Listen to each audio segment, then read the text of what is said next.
Hello and welcome everyone. Thank you so much for joining us for a new episode of A New Go of New Home Sales.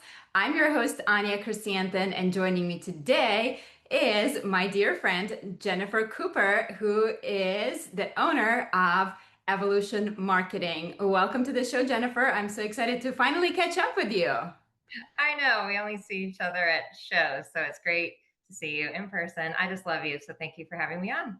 Oh, well, the feeling is mutual. So, Jennifer, for those listeners who may not know who you are, why don't you tell us a little bit about yourself? How did you get into home building industry? What your path has been, and what is it that you do now?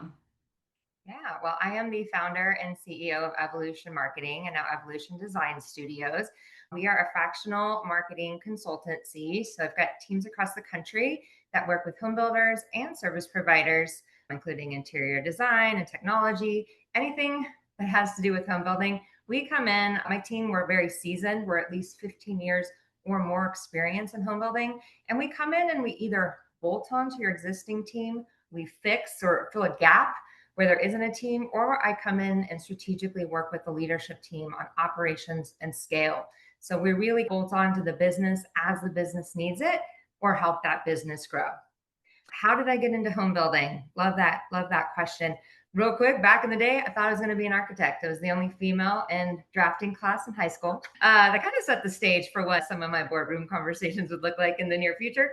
Eventually, I switched over to marketing and I loved it and thought housing, architecture, let's look into the housing industry. So I started at Richmond American Homes and I fell in love with it and really learned the nuts and bolts of my career and my interest and found my path there. I've worked with probably between consulting and full-time employment. I've touched probably 25 builder brands over the course of my career.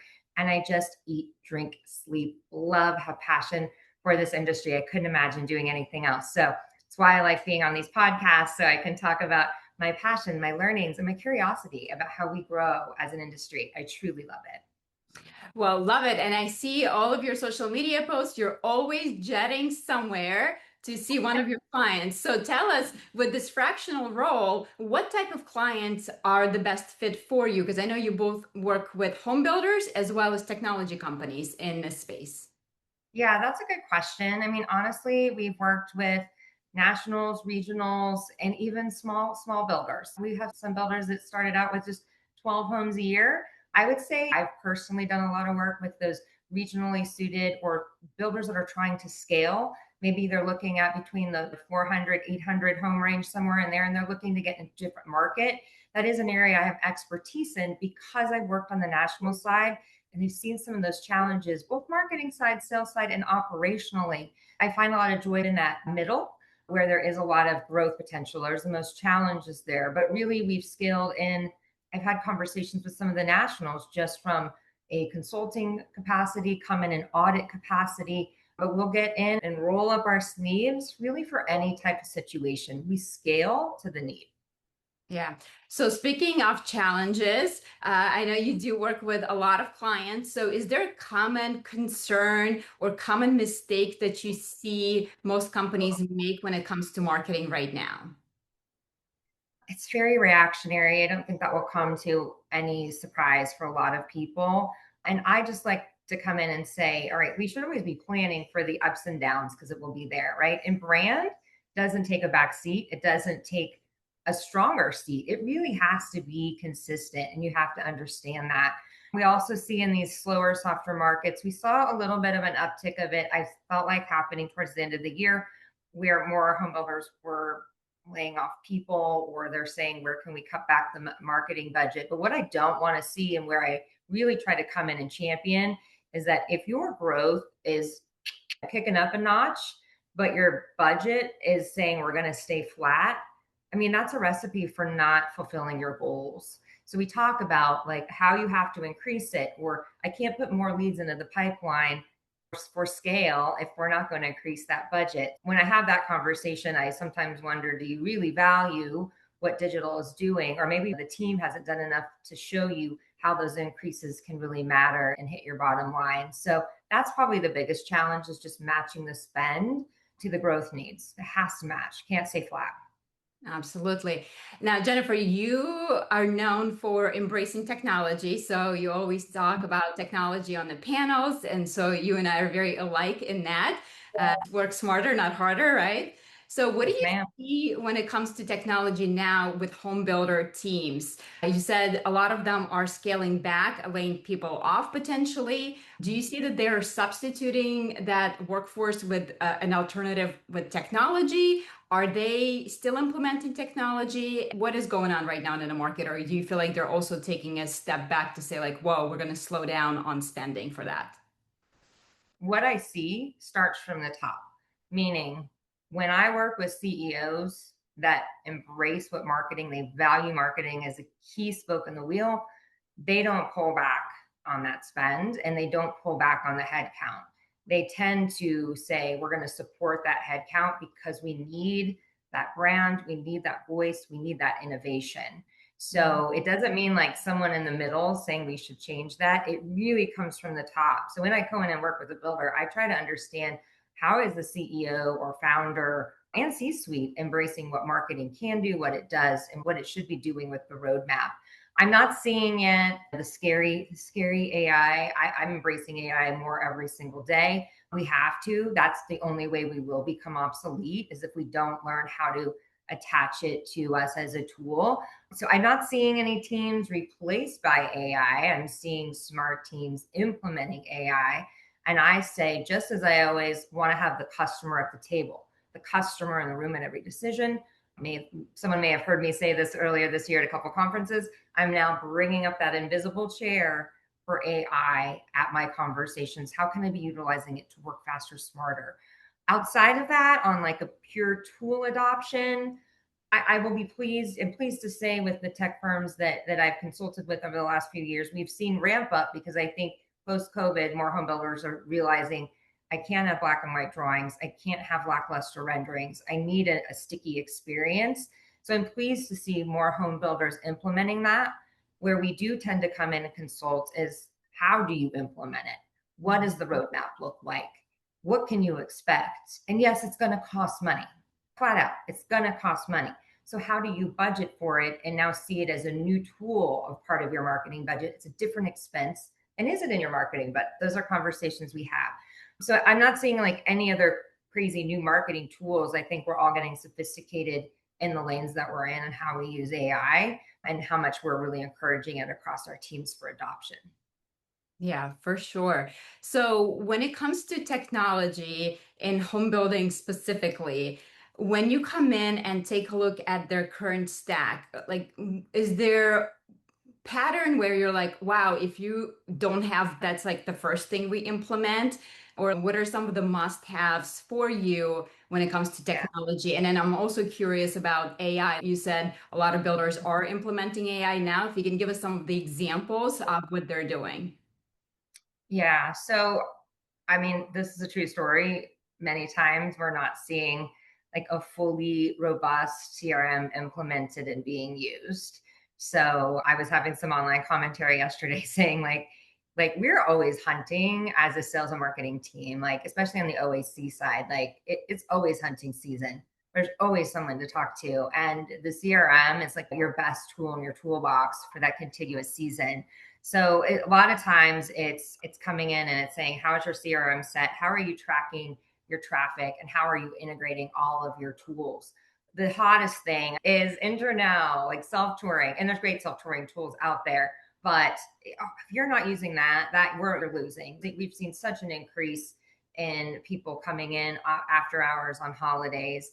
And it gives the OSCs a whole nother warm lead channel to be working people. When they weren't working, people were interested, right? That's a whole piece. And when that plugs into the CRM and you're creating a buyer journey off someone who said, I wasn't sure if I wanted to talk to anyone yet, but here's my information, we now have a new nugget to reach out to them.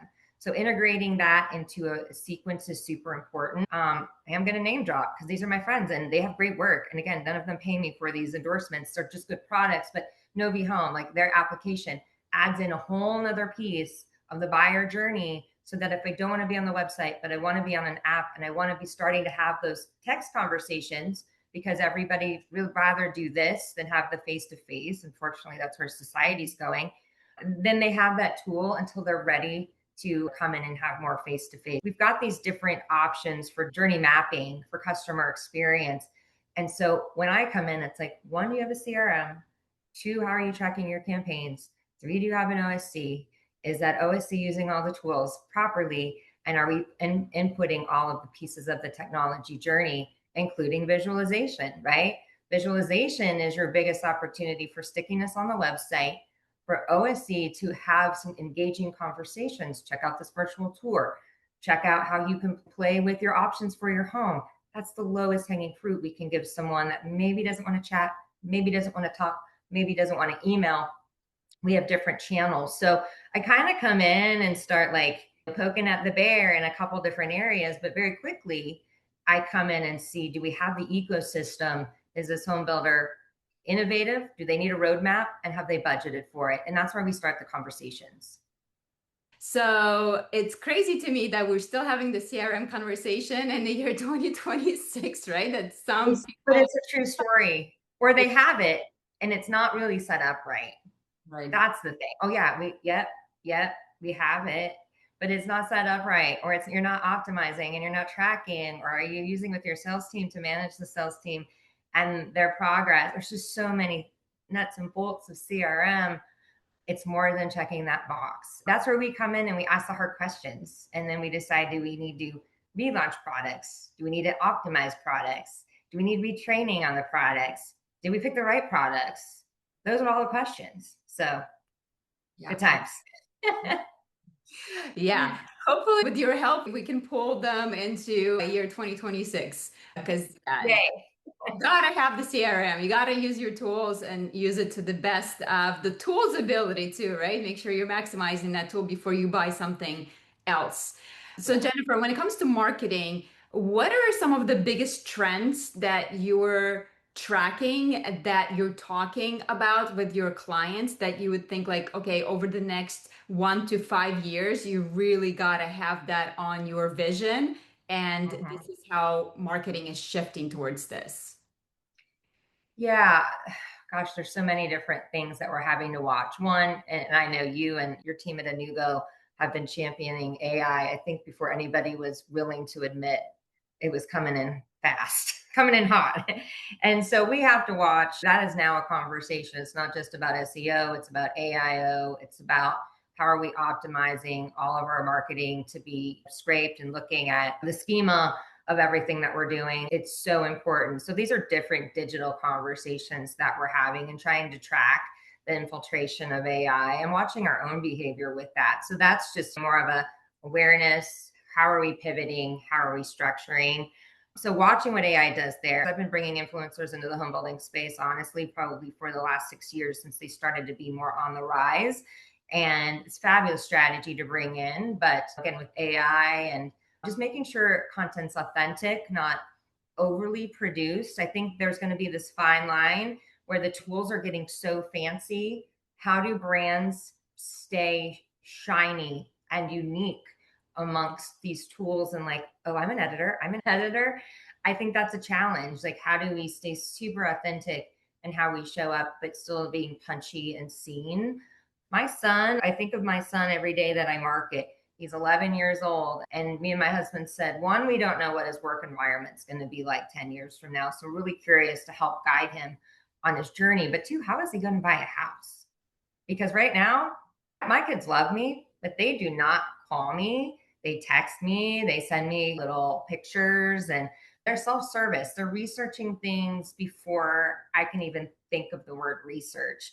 So if we're not changing, my son, I just use him so much and think, what is he going to expect out of the home buyer journey? It's not what we're offering today. So having these conversations, do we need a 5-year roadmap? At least what is that roadmap to bring in those tools to buy online, to fully develop like a full purchasing experience online? I consult on some of those tools, but that's where we have to think, one, I'm not just the marketer. Bringing in these tools is part of marketing's responsibility. We have to be thinking about customer experience. I'll bring in my teams from IT, I'll bring in my sales teams, because we have to all agree on what that is, but I have to be thinking about if I can't offer whatever this is experience in 10 years from now, and at the rate that our industry adopts it, that's the scary part. How will we get there? Right. So, so those are things, AI roadmap, and how do we stay above the noise when we're really kind of being drowned in the noise of digital today? Yeah, That was a really absolutely. long-winded answer. I'm sorry. No, these are all great points because you're right. It's not just like the next generation that's coming in. Like you're using example with your 11-year-old son, like my 14-year-olds and my 6-year-old, like I can't even imagine what that's gonna look like because Yeah. they think completely different, act completely different from us. And I consider myself the millennial that doesn't want to talk to anyone. Like that generation is gonna be a whole other story. And then another thing is female, right? Female, there's so much money that's going to be transferred over specifically to females in the next decade or so as we have kind of that baby boomer generation dying off. So it starts I know. What are we now? Or what's it becoming?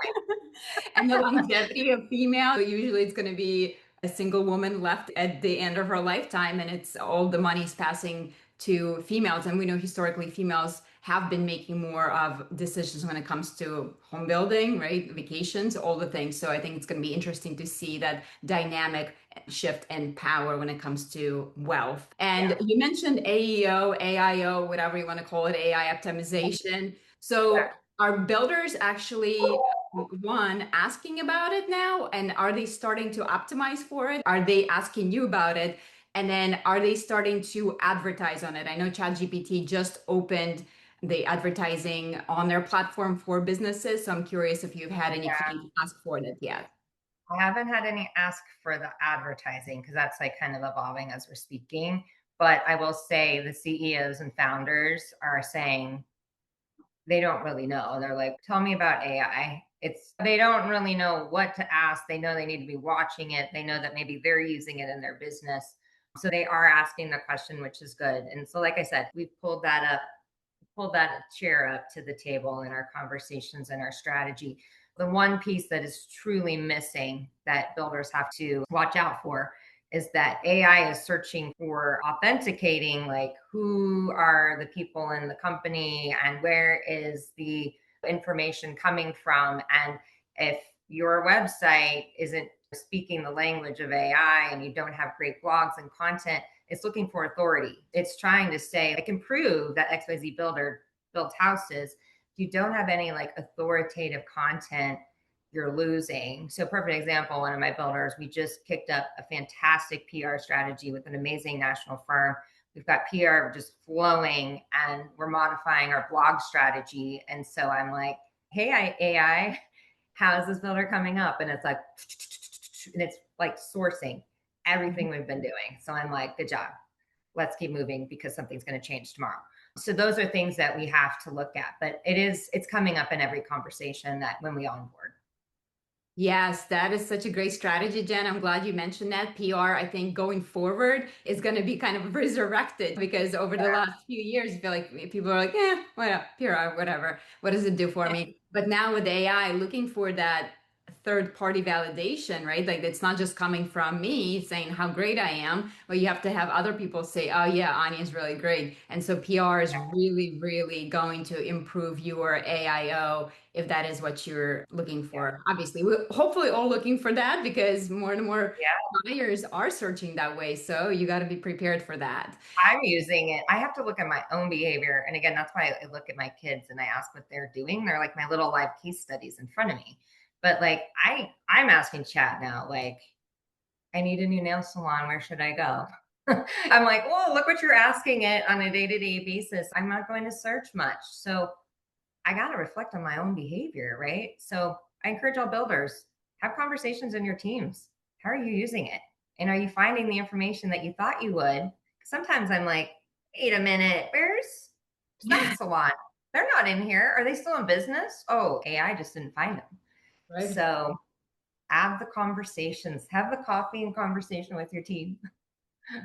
Absolutely. Now, Jen, I want to shift gears a little bit and talk about your latest venture, which is Evolution Design Studio. So tell us all about that. Yeah. That just honestly evolved again out of passion for the home building industry. And I spent some time working with a fantastic national interior design firm on the marketing and sales side for a while. And even prior to that, I was directing model merchandising for years for some of my national and regional builders when I was in full time roles. So I know best practices. I know how builders think. I've been mentored by some fantastic leaders that have taught me the nuts and bolts of merchandising. So fast forward, I'm like, we're consulting. I'm already consulting on merchandising when we come into these roles. Why would we not look at how we bring it into our wheelhouse? I am a preferred partner of Studio Mine, founded by Owen Harrington. He is pretty well known in the industry. I've been working with home builders, I think, for 6 or 7 years now. And we offer a shoppable model program. And what that means is you come in and work with our design team. Our team, I've got a team of interior designers nationally that can come in and look at your design needs. And we do the designing and we do the ordering and we do the installing. What it means by working in the platform is that you're going to receive savings, instant savings, because we're getting direct distribution of the furniture. So we get it at a better cost. So on average, we could save home builders easily $10,000 or more per model, depending on the level of quality they're looking at per square foot. So we go in and we design it and we install it for you. You get the savings, and also your home becomes shoppable. So what does that mean? Again, we're trying to create stickiness in this online experience, right? The same reasons why Home and some of these other apps I mentioned are important is because the customer is very app minded. So when we have the opportunity to walk through a home, the home doesn't really fit me, but maybe I like that couch. Maybe I want to go check out a model down the street. Everybody's known that people walk in and ask the salesperson, where can I get that couch? Where can I get that dining room table? It's a long lived question. Now they can scan a QR code in the home because the home is fully shoppable. What does that also mean for the home builder? The home builder automatically gets a percentage of the sales of the furniture, and they don't do one thing about it. They signed off on the model. It was curated. They review the mood boards online. Everything's seamless and digital. And then we basically turn that home into a storefront, an online storefront that they can shop at any time. We handle all of the procurement if someone buys it, and they don't do a purchase order. They don't handle the warranty of the furniture. They just get a check. So ideally, in the perfect world, they're one, saving on the model, two, they're getting some revenue, reoccurring revenue off of sales of that storefront. The biggest thing that I love as the marketer, the selfish side of me, is that I've now created a shoppable storefront where I can talk about my model home and then say, shop this model home. I'm getting just more engagement, people going back to my website. I need all those sticky tools. That's important. Again, we're creating a different ecosystem of one. We care more about just the bricks and sticks. Attachment sales are real because the customer lives their life there. They don't just make the purchase. This is one more prong in that experience. Yeah, that's such a great idea. I've been talking about the concept of shoppable model homes for a while, and there's been a couple of attempts at that. So I'm glad that you are doing this now. So, Jen, who would be the ideal customer for that? Is there a minimum number of models, minimum number of communities that you have to get to that you become a good fit for this? No, in fact, we have a builder that's just doing like 12 homes, is very interested in doing that. We were working with a few nationals that are testing it in a couple different markets. I brought it to one of my statewide builders that does about 700 homes a year, and they completely brought the program in house. And so, the way they're using it is they have an internal team that oversees their design studio and their collections. And those fabulous ladies also really wanted to be a big part of the brand experience.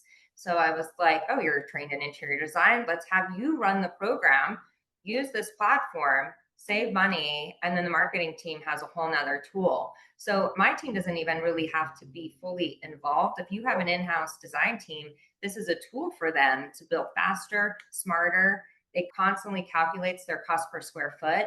The tool itself is fantastic. And the interior designers I brought in who are used to a very traditional procurement model are like, this is a game changer. It saves time. So there's two different ways that I can introduce builders. And again, I wasn't really looking for, I want to go start another business. I just saw it as I'm already consulting on this experience. I'm already championing what attachment sales can do. Let's just bring it into our wheelhouse. We're already having the conversation.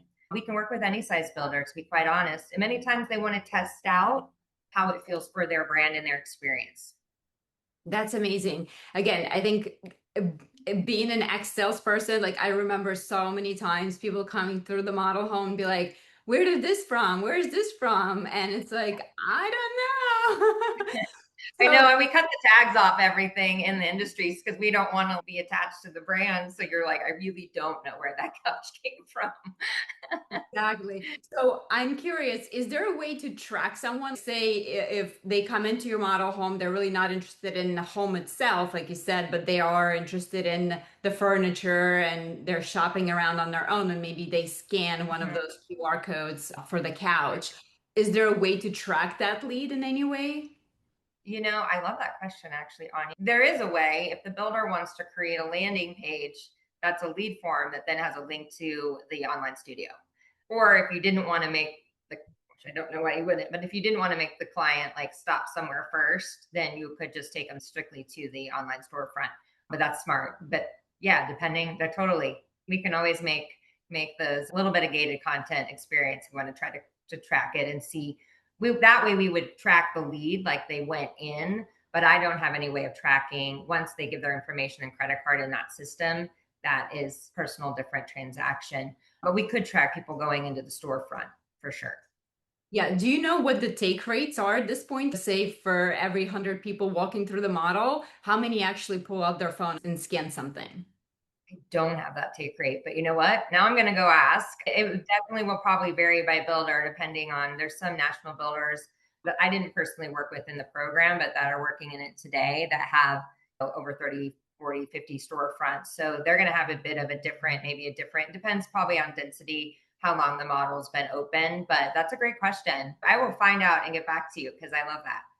Sounds good because I'm always all about the numbers when it comes to marketing. So it's like, oh, No. this is an interesting new way that Yes. to engage your customers. And then if you do the landing page, if there's a way for Yeah. you to track them over time, and maybe you can do certain marketing for the customer for Yeah. next community opening. So you can still engage that population. That's just such a great Yeah. way to continue that experience. Love that. Yeah. Now we just need to add a shoppable car right by the model home, right? There you go. I mean, if we're going to be spending money, Hey, what about yeah, that I mean, those are car? conversations. Do you have EV and can you fit my big Ford truck or RV? I mean, those are all conversations again off of just the footprint of the home. But I do want to go back real quick and say what makes shoppable model experience work is the marketing. Because the home builder may want it just for the platform for their interior design team. They may just want it because they're getting